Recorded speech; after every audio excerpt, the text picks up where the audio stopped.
Hello beautiful people of the internet, my name is Jen. Welcome back to my channel. If you're new here, I'm on a journey to change my life in the next year, and I have been discovering a lot of things that have just drastically improved my life. And today I want to share 10 of some of my most favorite habits I have learned so far. So number one, I have talked about this a lot because genuinely it has changed my life in the most meaningful way. It is to put your phone in another room when you're sleeping, and if you use your phone's alarm, get up the first time it goes off. I know this is easier said than done, but believe me, after a while, you will get so sick and tired of just continuously getting up that you're gonna start waking up when the alarm goes off. At some point, it will just force you to go to sleep earlier to make sure that you're awake or when that alarm does happen to wake you up. And this is just a little bonus option. I also really like sunrise alarms. If you're a really heavy sleeper and you have a hard time getting up, I wouldn't recommend a sunrise alarm on its own, especially right next to you, because you can still snooze it. However, if you have a sunrise alarm that wakes you up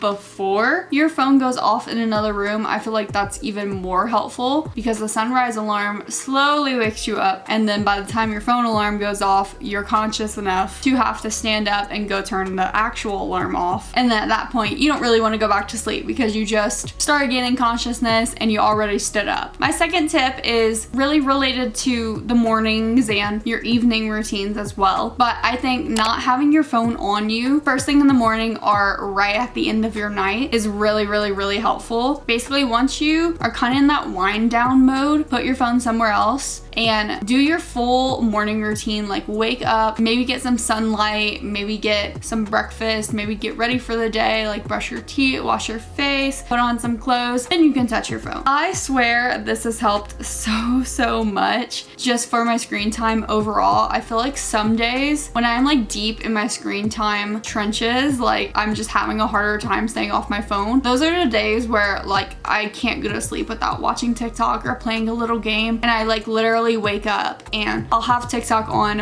while I'm brushing my teeth, or I'll have YouTube on while I'm making my breakfast. Like I just can't live without it if I'm going through that phase. But I feel like it is most obvious that I'm having a problem with my phone when I'm using it a lot in the morning and at night. My third tip is something kind of like I don't know if other people have really said this a lot, but it's something that has taken me a while to realize as an adult, but it's to listen to music all the time. It's not like you can't do that as a child, or I don't know, everyone's situation, like maybe you weren't able to, but like for me, I was able to listen to music a lot. There's just something different if you do live alone, or at least like have your own room, when you can just play music all the time. I would say it's most special when you do live alone and you can play it on your TV in the living room, or you can play it on a speaker in the kitchen while you're cooking. I think that having music on in the background constantly like really upgrades your life. On top of this, dancing. Like every single chance you get, every single time you think about it, like moving your body is so good for you. And a lot of people exclude dancing from that. It's so freeing and it makes you happy instantly. Even if you're in a really bad mood, if you just force yourself to dance a little bit and just sing and like have fun when music is playing, it really elevates any experience you're gonna have. My fourth tip is to use the Pomodoro method. I'll be honest, I don't know exactly what the like proper ratio is. I think it's 20 minutes on, 10 minutes off, but for me, this basically just means like give yourself an allocated time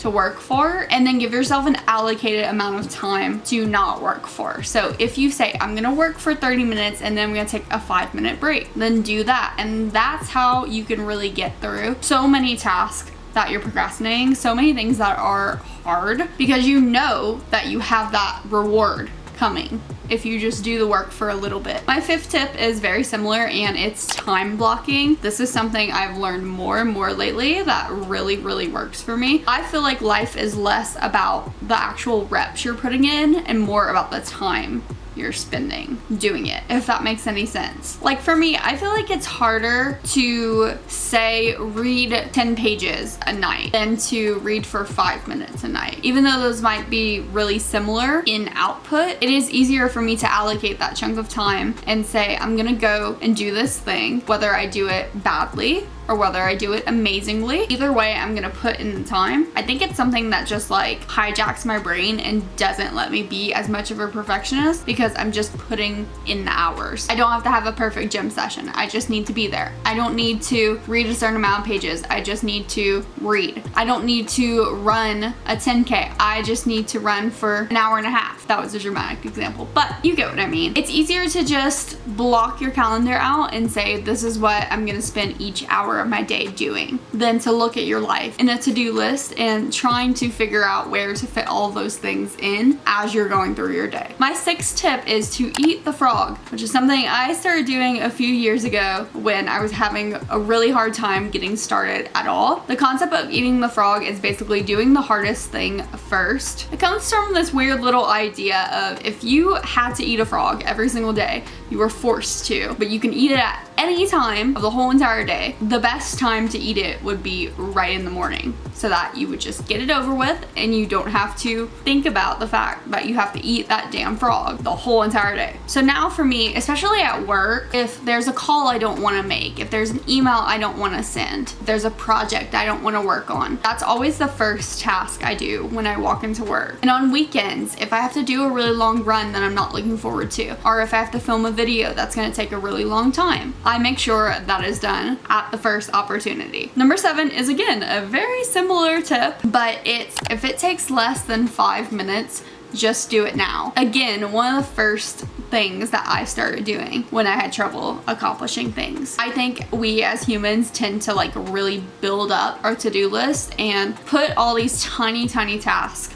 on there that all take like 5 minutes a piece, maybe 10. But then when you have that whole to-do list, it looks really intimidating to see all these tiny things on at once because you just think about having to complete all of them. Rather, when you think about these things, if it takes less than 5 minutes, it's probably easier to do it than to write it down somewhere. Honestly, the time of just like taking out your phone and opening your notes app and typing it out, or even like getting a notepad and writing it out, it probably takes about the same amount of effort and also takes you out of what you're doing just as much. Because I could hypothetically understand the concept of like, I don't want to lose my focus on whatever I'm doing, but if you're already distracted and thinking about it and you have to write it down, or you're trying really hard to remember it, you're already out of focus. So just like get it done and then you can return back to whatever you're doing. Number 8 is one of the most impactful things that I have done and one of the more recent ones I've learned about, but that is mindfulness time. So whether that is journaling or meditation or just thinking to yourself, whatever it may be, I think just giving yourself some intentional time to reflect and be mindful and listen to your body or listen to your thoughts and feelings, like that is so healthy and so good for you. I especially love journaling. I have tried meditation and I do like it to a certain extent, but I feel much more inclined to journal. I feel like I'm the best version of myself when I'm journaling often, and I think a similar concept applies to any of these practices. It doesn't have to be journaling for everyone. It can be meditation or maybe like yoga, but I find that the happiest people, the people who are most in tune with themselves, do have some kind of practice to work on their mental health and to think and observe and reflect. Number 9 is for my office girlies. It is every 30 minutes to an hour of work. You get up, take a walk around, take a sip of water, and look at something very far away. When you are deep in the trenches at work and you are just like locked in on a million different things and you feel like you cannot separate for even a second,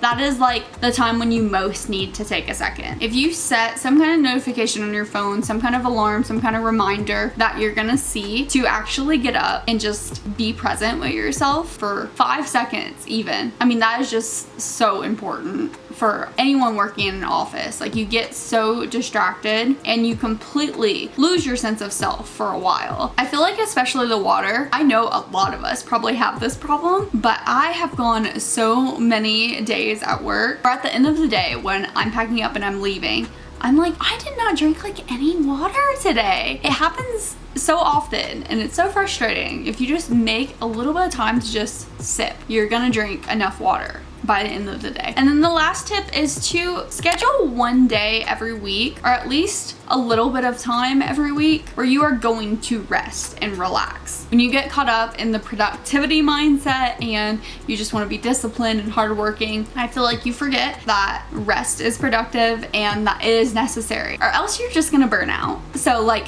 you have to take that time. It's either gonna be forced upon you, or you can choose when you want to take it. So yeah, those are 10 things that I have learned over the last few years in my little productivity journey, my little journey to better myself. These are like the 10 things that I've taken away probably the most. I like these habits because they're very simple, they're very straightforward, they don't require a lot of time commitment, they don't require you to be good at anything necessarily. You can just start anywhere with these things. Basically, they're accessible to anyone, and then once you start with these kind of habits, you can go into basically the habits of your wildest dreams. So definitely let me know which one was your favorite, and if you have something that you would highly recommend to anyone, something that you've been doing or something that you've learned over your years, definitely leave it in the comments below. Otherwise, if you like this video, definitely be sure to leave a like, and if you're feeling generous, you can even subscribe. I do hope to see you guys all in the next video, but if not, bye bye.